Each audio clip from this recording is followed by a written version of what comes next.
मैं तकरीबन हमारी जो व्यथा है, हमारी जो बात है, आदरणीय सांसद सुखदेव भगत जी ने भी आपको जो मुख्य बिंदु हैं उनका जिक्र किया। कानूनन संवैधानिक रूप से भी हम क्या हैं, वैदिक काल से लेकर के अभी तक हम क्या हैं, आदरणीय पूर्व मंत्री रामेश्वर उरांव जी ने भी कहा। देखिए, ये जो 24 मई 2026 को जो जनजातीय सुरक्षा मंच के द्वारा जो सांस्कृतिक समागम का जो नाम दिया गया है, ये आदिवासियों को समाप्त करने का एक सुनियोजित षड्यंत्र है। हम सभी जानते हैं कि जब झारखंड प्रदेश अलग हुआ तो भारतीय जनता पार्टी के लोगों ने झारखंडी शब्द को लेने से तकरीबन वे लोग कतरा रहे थे। वे चाहते थे कि वनवासी या राज्य हो जाए। अगर आप हमको वनवासी कह रहे हैं तो कहने का मतलब है कि अगर आप हमको वनवासी का दर्जा दे रहे हैं तो जो स्थिति अभी प्रिमिटिव ट्राइब्स की है, जो अंडमान निकोबार द्वीप समूह से लेकर के कई जगहों पे रह रहे हैं, आप हमको आदिवासियों को उस श्रेणी में पुनः लाना चाहते हैं। और एक चीज है, मैं आपको बता देना चाहता हूं, एक सुप्रीम कोर्ट का भी एक वर्डिक्ट है 2013 का। डबल बेंच ने एक टिप्पणी किया है कि आदिवासी इस देश के मूलवासी हैं। इस देश में जितने भी लोग आए वो आदिवासी के बाद आए, उनके साथ संघर्ष हुआ और आदिवासी पीछे हटते चले। आज के तारीख में जो भारतीय जनता पार्टी की जो मानसिकता है, आज वो आदिवासी शब्द को ही समाप्त करते हुए जो आदिवासी अस्तित्व है उसको समाप्त करना चाहते हैं। इस बात का समर्थन है। अगर उन लोगों में अगर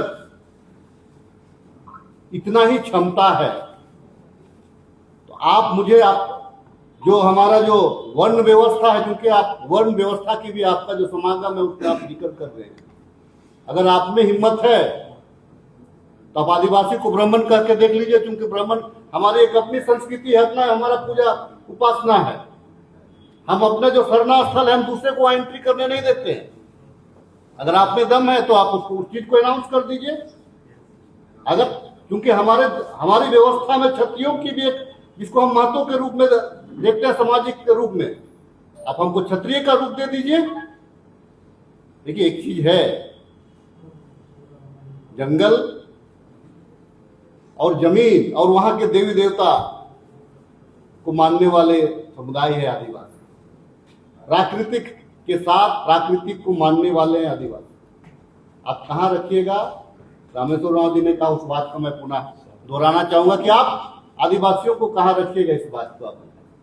और डिलिस्टिंग के माध्यम से वे आदिवासियों को जो संरक्षित किया गया है संविधान के द्वारा, हमको तकरीबन वो समाप्त करना चाहते हैं। तकरीबन डिलिस्टिंग के माध्यम से समाप्त करना चाहते हैं।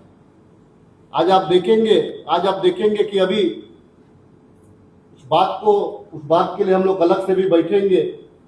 लेकिन एक संकेत है कि आने वाले दिनों में या जो झारखंड में हम भले खुश हो जाएं कि आदिवासियों का राज्य है, 5th शेड्यूल स्टेट है, लेकिन इसमें भी बड़ा कुटरघात करने की तैयारी है। ये जो है जनजातीय सुरक्षा मंच के द्वारा, क्योंकि फिर से हम कहना चाहेंगे आपके माध्यम से कि हम प्राकृतिक पूजक हैं। हमारा जितने भी आदिवासी जो है, पढ़ा लिखा आदिवासी की बात आप छोड़ दीजिए, जो गांव का जो साक्षर आदिवासी है, जिन्होंने बड़ा बड़ा बांध बनाया है बिना इंजीनियरिंग के, आप उनसे भी अगर आप पूछिएगा तो उनके घर में भी आपको कोई मूर्ति का रूप नहीं दिखेगा। कहीं भी कोई जो अन्य व्यवस्था में है वो नहीं दिखेगा, वो अपना व्यवस्था है।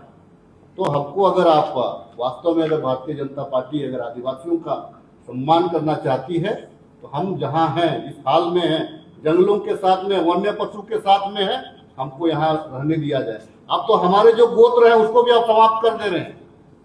हमारे जो गोत्र है, कोई लकड़ा है, कोई मुंडा, कोई उड़ा जो कच्छप है, कोई तितली है या कोई सांगा है, आप तो तमाम जो जीव वन्य जीव हैं और जो हमारे प्राकृतिक से जो पेड़ पौधे उसको तो आप समूल नष्ट करना चाह रहे हैं। तो इसीलिए खास करके हम तमाम लोग आज जो 24 मई को जो एक दिग्भ्रमित और बांटने का जो साजिश भारतीय जनता पार्टी के द्वारा जनजातीय सुरक्षा मंच को आगे करके जो किया जा रहा है, उसका हम विरोध करते हैं और झारखंड के आदिवासियों से अपील करते हैं कि गांव घर में जो अगर इस प्रकार की जो बातों को प्रचार करते हैं तो उनका भी सामाजिक रूप से विरोध करें, ये हमारा कहना है।